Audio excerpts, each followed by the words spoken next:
Reconheceu-se mais tarde que a cesta e a prancheta não eram, realmente, mais do que um apêndice da mão, e o médium, tomando diretamente do lápis, se pôs a escrever por um impulso involuntário e quase febril.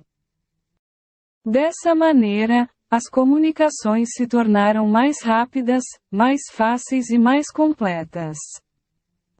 Hoje é esse o meio geralmente empregado e com tanto mais razão quanto o número das pessoas dotadas dessa aptidão é muito considerável e cresce todos os dias. Finalmente, a experiência deu a conhecer muitas outras variedades da faculdade mediadora, vindo-se a saber que as comunicações podiam igualmente ser transmitidas pela palavra, pela audição, pela visão, pelo tato, etc. E até pela escrita direta dos espíritos, isto é, sem o concurso da mão do médium, nem do lápis. Obtido o fato, restava comprovar um ponto essencial, o papel do médium nas respostas e a parte que, mecânica e moralmente, pode ter nelas. Duas circunstâncias capitais, que não escapariam a um observador atento, tornam possível resolver-se a questão.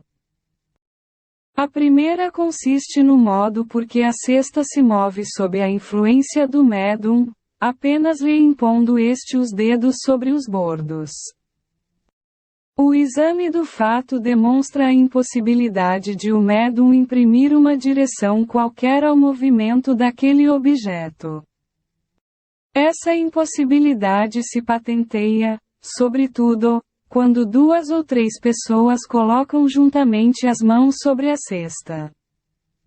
Fora preciso entre elas uma concordância verdadeiramente fenomenal de movimentos.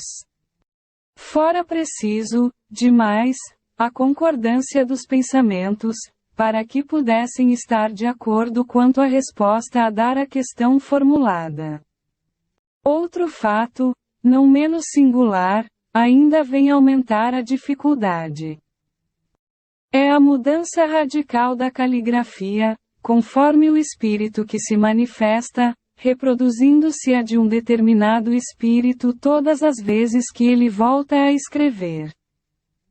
Fora necessário, pois, que o médium se houvesse exercitado em dar à sua própria caligrafia 20 formas diferentes e, principalmente, que pudesse lembrar-se da que corresponde a tal ou tal espírito. A segunda circunstância resulta da natureza mesma das respostas que, as mais das vezes, especialmente quando se ventilam questões abstratas e científicas, estão notoriamente fora do campo dos conhecimentos e, a miúde, do alcance intelectual do médium, que, além disso, como de ordinário sucede, não tem consciência do que escreve debaixo da sua influência, que, frequentemente, não entende ou não compreende a questão proposta, pois que esta ou pode ser num idioma que ele desconheça, ou mesmo mentalmente, podendo a resposta ser dada nesse idioma. Enfim, acontece muito escrever a cesta espontaneamente, sem que se haja feito pergunta alguma, sobre um assunto qualquer, inteiramente inesperado. Em certos casos, as respostas revelam tal cunho de sabedoria, de profundeza e de oportunidade, exprimem pensamentos tão elevados, tão sublimes, que não podem emanar senão de uma inteligência superior, impregnada da mais pura moralidade. Doutras vezes, são tão levianas, tão frivolas, tão triviais, que a razão recusa a admitir derivem da mesma fonte. Tal diversidade de linguagem não se pode explicar senão pela diversidade das inteligências que se manifestam. E essas inteligências estão na humanidade ou fora da humanidade?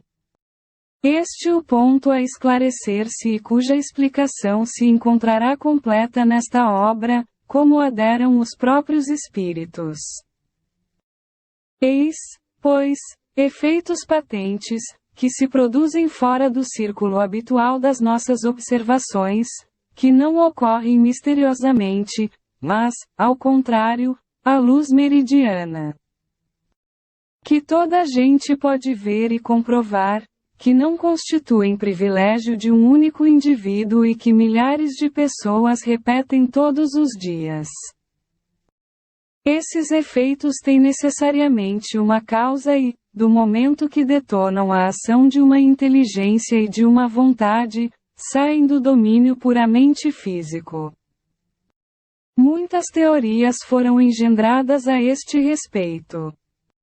Examina-las-emos dentro em pouco e veremos se são capazes de oferecer a explicação de todos os fatos que se observam. Admitamos, enquanto não chegamos até lá, a existência de seres distintos dos humanos, pois que esta é a explicação ministrada pelas inteligências que se manifestam, e vejamos o que eles nos dizem.